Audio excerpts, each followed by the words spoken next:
Susteren. The $700 billion financial bailout does not look much like the plan that Congress approved last month. It really looks more like that original thing. Remember when they came to us and they said, what we want is just sign this 3-page document, give us the money, and we'll call you later and tell you what we did with it. It's kind of what we're doing anyway. That said, the nation's top money men say, not to worry, it's still working. The U.S. Treasury Secretary Hank Paulson and Federal Reserve Chairman Ben Bernanke were on the Hill this morning testifying about how that $700 billion is being used so far. Remember, the original idea on paper was to use the money to buy up bad mortgages, bad debt securities, bad home securities from banks in order to get credit flowing again. That wasn't going to happen. The Treasury abandoned it as a result and started buying up stock in banks instead. In other words, investing in banks. Secretary Paulson said the new economic conditions forced the change, and today he told Congress it's just a matter of time until the banks do start lending again. We expect banks to increase their lending over time as a result of these efforts and as confidence is restored. This lending won't materialize as fast as any of us would like, but it will happen much, much faster, having used the TARP to stabilize our system. Well, no matter how optimistic Hank Paulson is, some lawmakers do not like the fact that the banks are not doing much lending yet, despite all the new cash. And the Oklahoma Senator Jim Inhofe wants to freeze the rest of the bailout. In other words, it's there, but you can't use it, none of that money, before the Treasury spends it all. Senator Inhofe joins us live now from Capitol Hill. Will that work, sir, do you think? Is that the best solution? Well, yeah, there's not a real good solution here, but that's the only one. You know, you have to keep in mind, Shepard, that when this thing first came along, it was going to be a specific amount of money that we had to have or the whole country dies.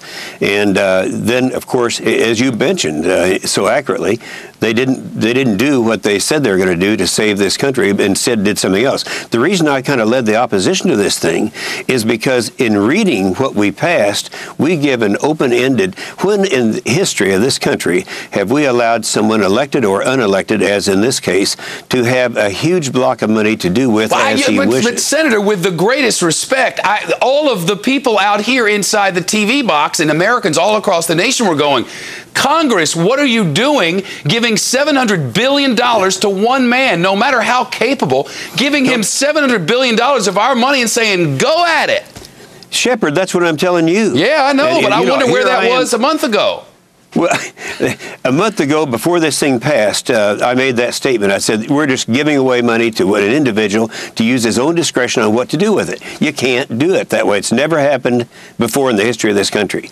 And now we find out that there's $60 billion left of the first $350 billion. What I want to do is freeze that $60 billion and then not let them access the other $350. Then it's only a half of the loss that we would have otherwise. But then what do we do if one of these car companies really does, I don't know, for lack of a better phrase, go under? And then some big employer somewhere in America, I mean a big one with 50, 100,000 employees, says, we can't make payroll today. And those freaks down there on Wall Street sell everything off, and we go down 2,000, and America is really in a world. Then what do we do?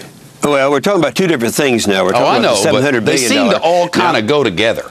Well, they do go together. In fact, I said in the beginning, in arguing against this thing, this is going to be a long line. We're going to start with $700 billion. It's going to be the financial institution. It's going to be to buy toxic notes, which now we know they're not doing. Then who's going to be behind them?